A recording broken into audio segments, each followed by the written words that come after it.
नमस्कार। विशेष की इस खास पेशकश में आपका स्वागत है। मैं हूं दीपक डोभाल। नई शुरुआत या फिर नया दांव, ईरान और अमेरिका की ये नई दोस्ती कुछ इसी ओर इशारा करती है। सिलसिलेवार तरीके से देखें तो पहले प्रतिबंध हटाए गए, कैदियों की रिहाई हुई और फिर 24 घंटे के भीतर ही नए प्रतिबंध लगा दिए गए। हैरानी तब और बढ़ गई जब ईरान ने खुशी के माहौल में एक बार फिर से तीखी आलोचना कर डाली। इशारा उन देशों की ओर था जो ईरान के परमाणु कार्यक्रम से सबसे ज्यादा खफा थे।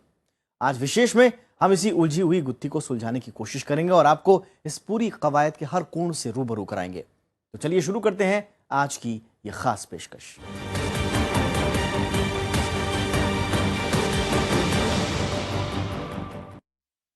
ईरान और अमेरिका के बीच चाहे नए अध्याय की शुरुआत हुई हो, लेकिन इस नई दोस्ती की नींव अब भी कमजोर ही नजर आती है।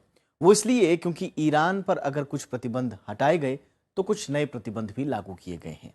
और जिस सिलसिलेवार तरीके से यह कवायद हुई, वो वाकई में इस नई मिठास में कहीं ना कहीं खटास भी जाहिर कर देती है।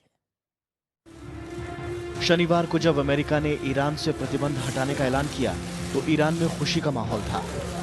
इसके साथ साथ कैदियों की रिहाई भी चेहरों पर मुस्कुराहट की वजह बनी। हालांकि 24 घंटे बाद अमेरिका ने एक दांव खेला और वो दांव था कुछ नए प्रतिबंधों का। दरअसल ईरान के मिसाइल कार्यक्रम पर अमेरिका ने नए प्रतिबंध भी लगाए।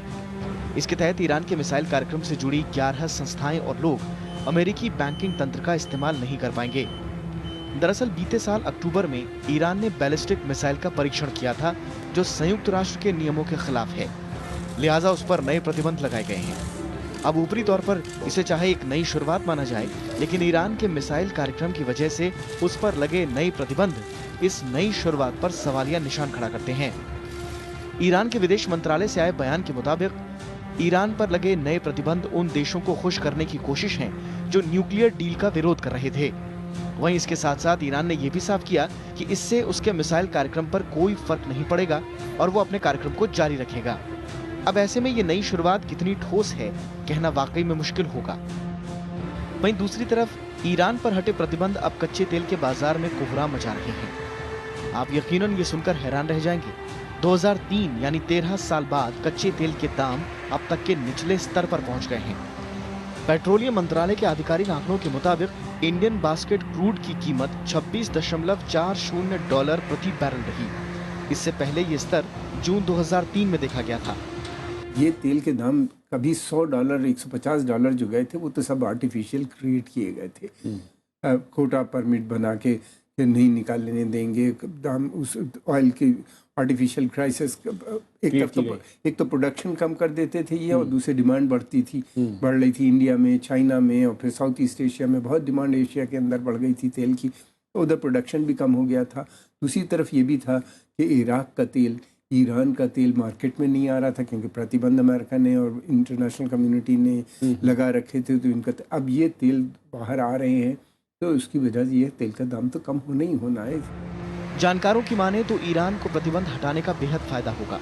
आंकड़ों पर गौर करें तो पिछले 10 साल में जो प्रतिबंध ईरान झेल रहा है, उसका खामियाजा उसने अरबों डॉलर नुकसान की शक्ल में चुकाया। लिहाजा अब वो नफा नुकसान बराबर करने का हर संभव प्रयास करेगा। कम से कम सिर्फ तेल निर्यात से उसको $100 बिलियन का नुकसान हुआ है, कम से कम। और दूसरी बात यह है कि जो वो अहम चीज़ें निर्यात इंपोर्ट कर सकता था, उस पर काफ़ी प्रतिबंध लगने से वो काफ़ी महंगी चीज़ें दुबई और दूसरे अन्य राष्ट्रों से निर्यात करना चाहता था, जो कि अगर $100 की अगर होती तो $500 भी दे के वो निर्यात करते थे, तो महंगा पड़ता था।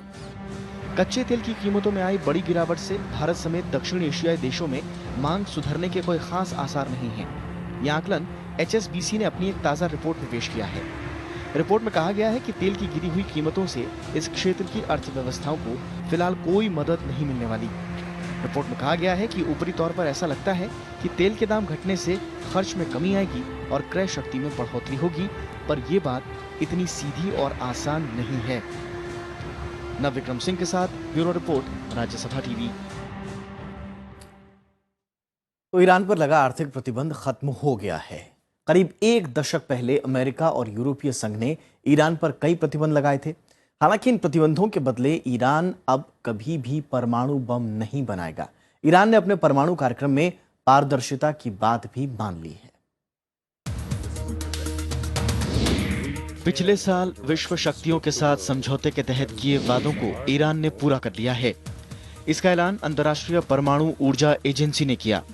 इसके साथ ही अमेरिका, ब्रिटेन, चीन, फ्रांस, रूस, जर्मनी समेत यूरोपीय संघ ने दशक भर पहले ईरान पर लगाए आर्थिक प्रतिबंध हटा लिए हैं। अमेरिका के साथ साथ ईरान ने इसे नई शुरुआत करार दिया है।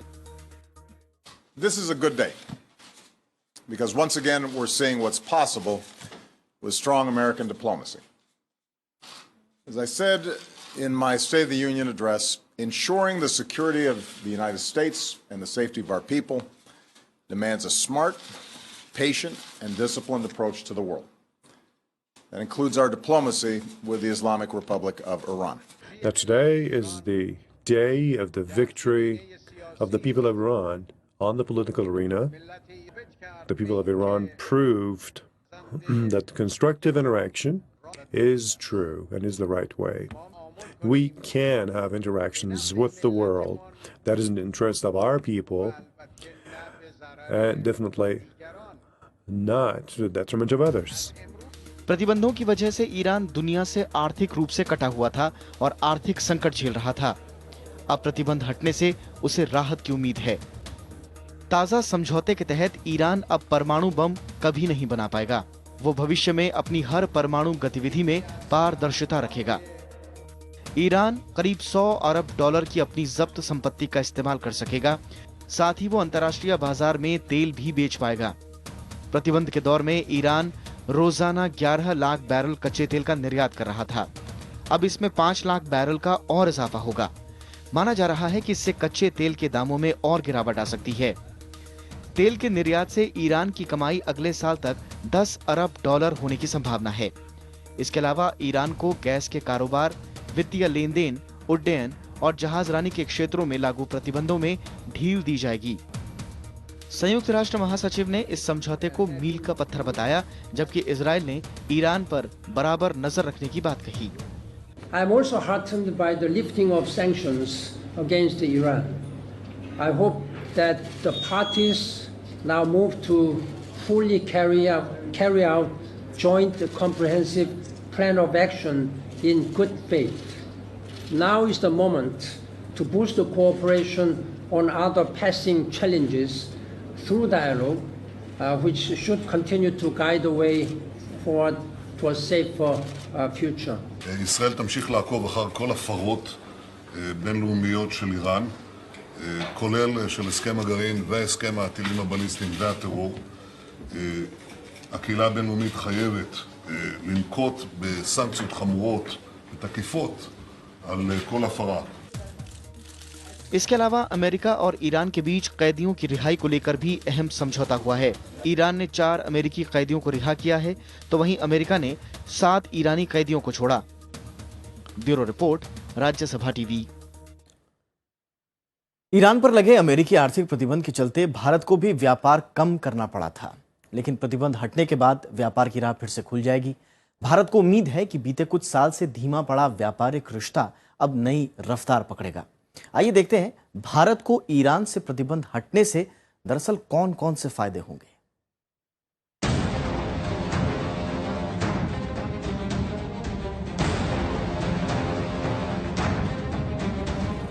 ईरान से हटे अंतर्राष्ट्रीय प्रतिबंध भारत के लिए भी सौगात लेकर आए हैं।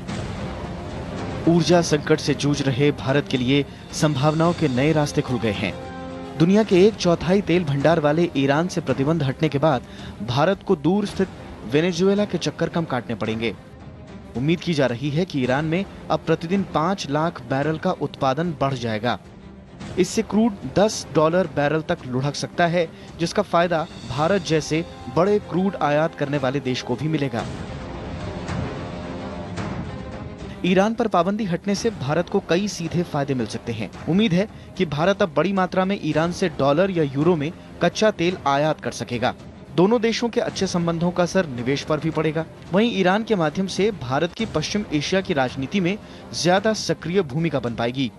ईरान से पाइपलाइन के जरिए प्राकृतिक गैस लाने की योजना भी शुरू हो सकेगी।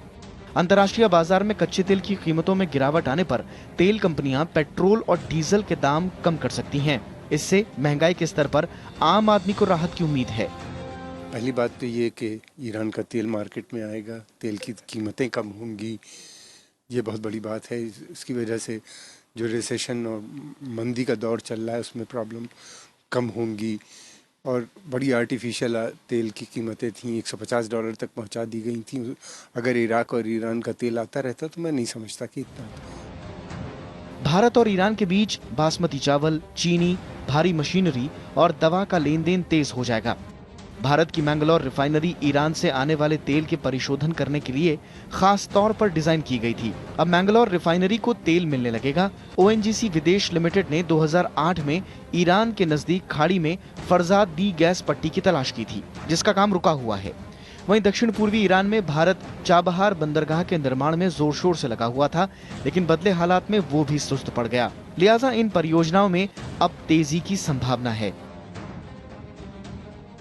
2 या 3 महत्वपूर्ण हमें फ़ायदे होंगे। एक तो जो तेल हम निर्यात करते हैं उसमें अब कोई पाबंदी नहीं होगी, कोई भी तादाद में मिक़दार में हम इंपोर्ट कर सकते हैं।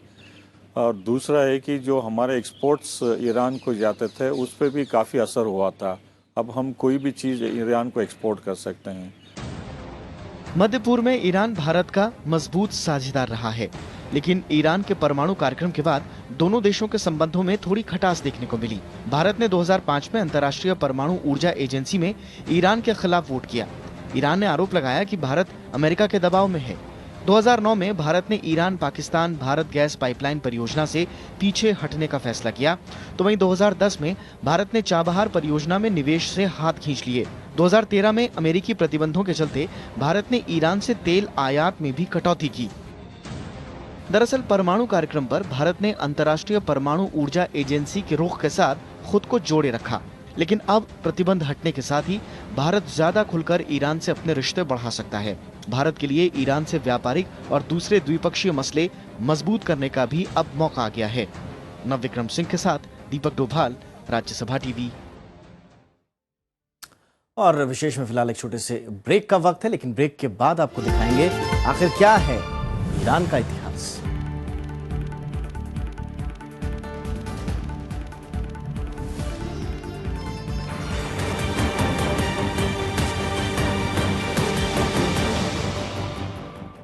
जी हाँ, ईरान से अंतर्राष्ट्रीय प्रतिबंध हट गए हैं, लेकिन ईरान और अमेरिका के रिश्तों में जिस तरह की खटास रही है उसे देखते हुए ईरान से प्रतिबंध हटाना एक बड़ी घटना है।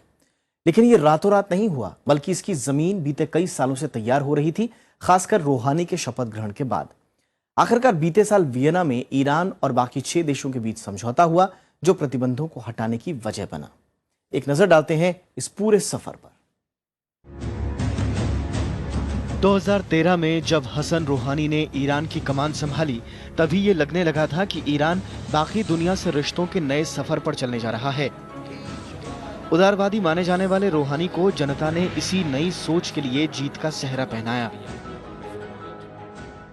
जो स्टाइल है, तरीका जो है, जो उन्होंने इख्तियार किया है बातचीत का, उन्होंने जो उनके विदेश मंत्री हैं बहुत लायक हैं, और उन्होंने पहले भी उनका नाम बहुत बड़ा था डिप्लोमेट्स के बीच में, और अब उन्होंने ये बहुत ही मुश्किल काम जो है एक अंजाम पर वो लाए हैं।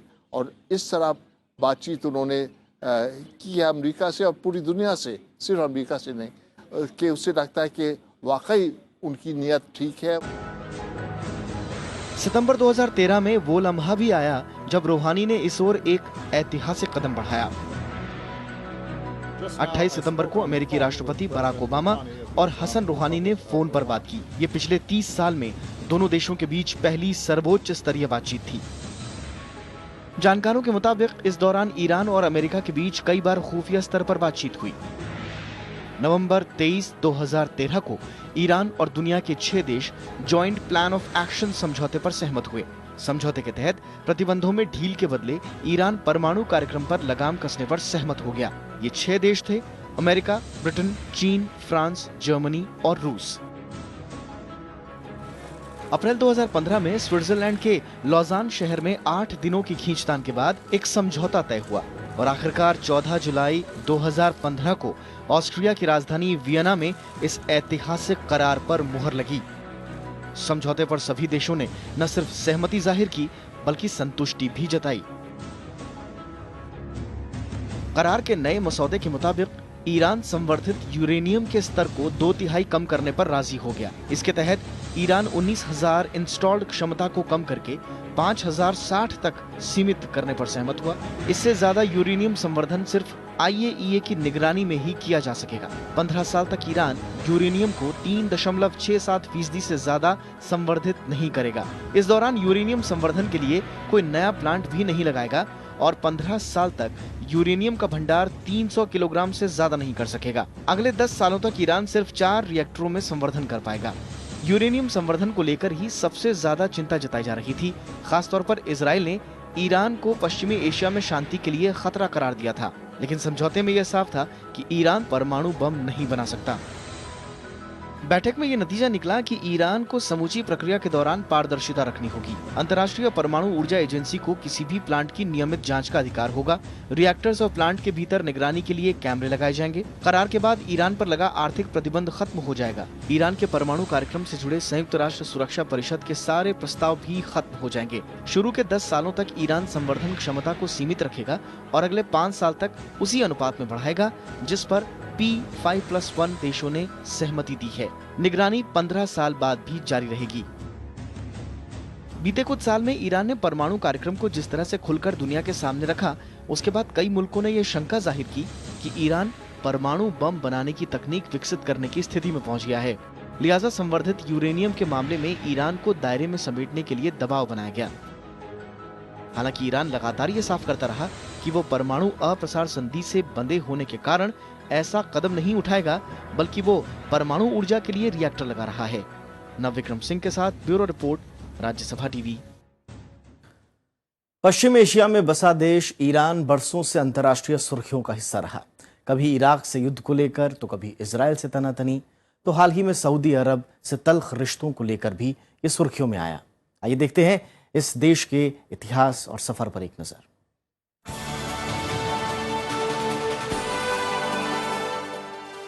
दुनिया के नक्शे पर एशिया के पश्चिम में मौजूद ईरान को शिया इस्लाम का केंद्र माना जाता है। ईरान का प्राचीन नाम पार्स उर्फ फारस और यहाँ रहने वाले लोगों को पारसी कहा जाता था। 7वीं शताब्दी में अरबों ने पार्स पर विजय पाई और यहाँ इस्लाम का प्रसार हुआ। उस वक्त उत्पीड़न से बचने के लिए बहुत से पारसी लोगों ने भारत का रुख किया। हालांकि वो वक्त था और आज का ईरान अक्सर अंतर्राष्ट्रीय सुर्खियों में बना रहा।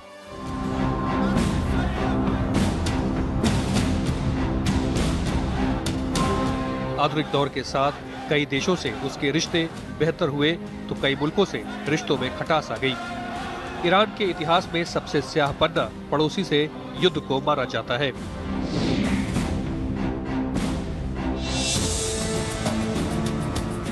उन्नीस 1980 में सीमा विवाद को लेकर इराक ने ईरान पर हमला बोल दिया। उस वक्त ईरान राजनीतिक रूप से कमजोर था क्योंकि देश में इस्लामिक क्रांति अभी हुई थी। लिहाजा इराक को युद्ध में शुरुआती फायदा हुआ और 2 साल तक इराक का पलड़ा भारी दिखा। हालांकि 1982 के बाद ईरान ने डटकर सामना किया। 1988 तक चले युद्ध में लाखों लोग मारे गए। 1982 में संयुक्त राष्ट्र के दखल के बाद युद्ध पर विराम लगा। इसे दुनिया का आज तक का सबसे लंबा चलने वाला युद्ध कहा जाता है।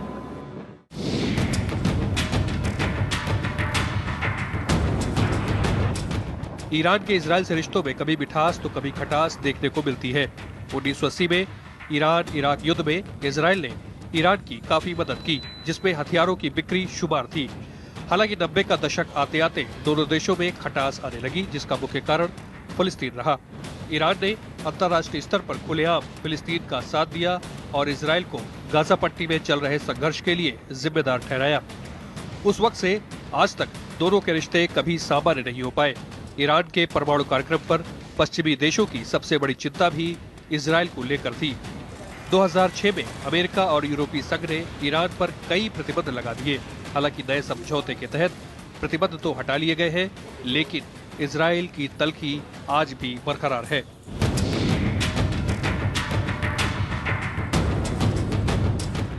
सऊदी अरब और ईरान के बीच रिश्ते करीब 30 साल में सबसे खराब दौर में है। हाल ही में सऊदी अरब के प्रमुख शिया धर्मगुरु शेख निम्र अल निम्र को फांसी दिए जाने से दोनों देशों के बीच तनाव काफी बढ़ गया है। इसकी प्रतिक्रिया में ईरान में प्रदर्शनकारियों ने तेहरान स्थित सऊदी अरब दूतावास में आग लगा दी थी, जिसके बाद सऊदी अरब में ईरानी राजनयिकों को निकाल दिया और ईरान से सारे रिश्ते तोड़ डाले। जानकारों की माने तो उम्मीद थी कि बरसों से सीरिया में चल रहा गृह युद्ध अब खत्म हो जाएगा, लेकिन सऊदी अरब और ईरान के रिश्तों में आए तनाव ने इस पर सवालिया निशान लगा दिया है। Bureau report, Rajya Sabha TV. बीते कई सालों से एक दूसरे के खिलाफ प्रतिबंध लगाना अंतर्राष्ट्रीय राजनीति और कूटनीति का अहम हिस्सा बन गया है। चाहे बात 1990 के दशक में इराक और सोमालिया पर कड़े प्रतिबंधों की हो, या उत्तरी कोरिया, या फिर 2006 में ईरान पर प्रतिबंधों की बात हो। अंतर्राष्ट्रीय स्तर पर प्रतिबंधों की राजनीति के कई पक्ष हैं। ऐसे में समझने की कोशिश करते हैं कि दरअसल ये प्रतिबंध होते क्या हैं और ये कैसे और किन परिस्थितियों में लागू होते हैं। प्रतिबंध यानी एक ऐसा हथकंडा जिससे किसी भी देश या अंतर्राष्ट्रीय समूह की ओर से किसी देश पर अपनी नीति बदलने का दबाव बनाया जाए। बीते कुछ सालों में अमेरिका जैसे बड़े देश और संयुक्त राष्ट्र जैसी संस्थाओं के प्रतिबंधों ने कई देशों को अपनी नीतियां बदलने पर मजबूर किया। अंतर्राष्ट्रीय स्तर पर प्रतिबंध कई तरह के हो सकते हैं। इसमें सबसे ज्यादा प्रचलित है राजनयिक प्रतिबंध, व्यापारिक प्रतिबंध, आर्थिक प्रतिबंध, सैन्य प्रतिबंध और खेल प्रतिबंध। राजनयिक प्रतिबंधों में किसी देश की ओर से दूसरे देश के खिलाफ राजनयिक संबंध खत्म करना शामिल है। इस तरह के प्रतिबंधों में आमतौर पर राजदूतों को वापस बुलाना या दूतावास बंद करना शामिल है। आर्थिक प्रतिबंध बीते कुछ सालों में अंतर्राष्ट्रीय राजनीति का सबसे अहम दांव साबित हुआ है। कोई भी देश दूसरे देश के खिलाफ आर्थिक प्रतिबंध लगाकर उसकी अर्थव्यवस्था पर चोट करने की कोशिश करता है, ताकि देश का आर्थिक ढांचा चरमरा जाए और दबाव में आकर प्रतिबंध भुगतने वाला देश अपनी नीति बदलने पर मजबूर हो जाए। इसके तहत संपत्ति की जब्ती, नकदी हस्तांतरण पर रोक, प्रौद्योगिकी हस्तांतरण पर रोक और यात्रा पर भी प्रतिबंध लगाए जाते हैं। व्यापारिक प्रतिबंध भी एक तरह का आर्थिक प्रतिबंध ही है। इसमें एक देश प्रतिद्वंदी देश के व्यापारिक रिश्तों पर प्रतिबंध लगा देता है। ऐसा होने से पाबंदियों को भुगतने वाले देश में आयात निर्यात और व्यापारिक ढांचे को खासा नुकसान पहुंचता है। सैन्य पाबंदियों में दूसरे देश के साथ सैन्य संबंध तोड़ने के अलावा सैनिक साजो सामान के निर्यात और आपूर्ति पर प्रतिबंध शामिल है। कुछ देशों की ओर से ऐसे मामलों में दूसरे देश के खिलाफ सीमित सैन्य कार्रवाई को भी अंजाम दिया गया है।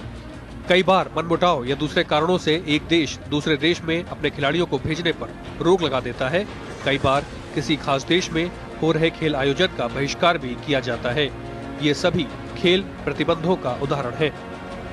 आर्थिक प्रतिबंध किसी एक देश से दूसरे देश या फिर समूह से दूसरे देश या समूह पर लागू किए जा सकते हैं। हालांकि संयुक्त राष्ट्र में प्रतिबंधों को लागू करवाने के कुछ नियम हैं। इसके तहत किसी बड़े या वैश्विक खतरे की आशंका के मद्देनजर सुरक्षा परिषद किसी देश के खिलाफ प्रतिबंधों का प्रस्ताव ला सकती है। ये प्रस्ताव पारित होने के लिए परिषद के 15 देशों के बहुमत की जरूरत होती है। प्रस्ताव के खिलाफ कोई वीटो भी नहीं होना चाहिए। संयुक्त राष्ट्र के प्रतिबंधों में सबसे ज्यादा संपत्तियों की जब्ती, यात्रा पर रोक और सैन्य पाबंदियां शामिल हैं।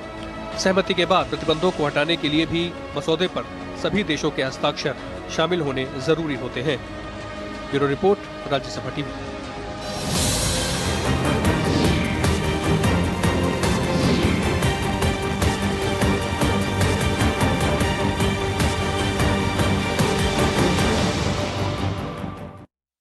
तो ये था आज का विशेष।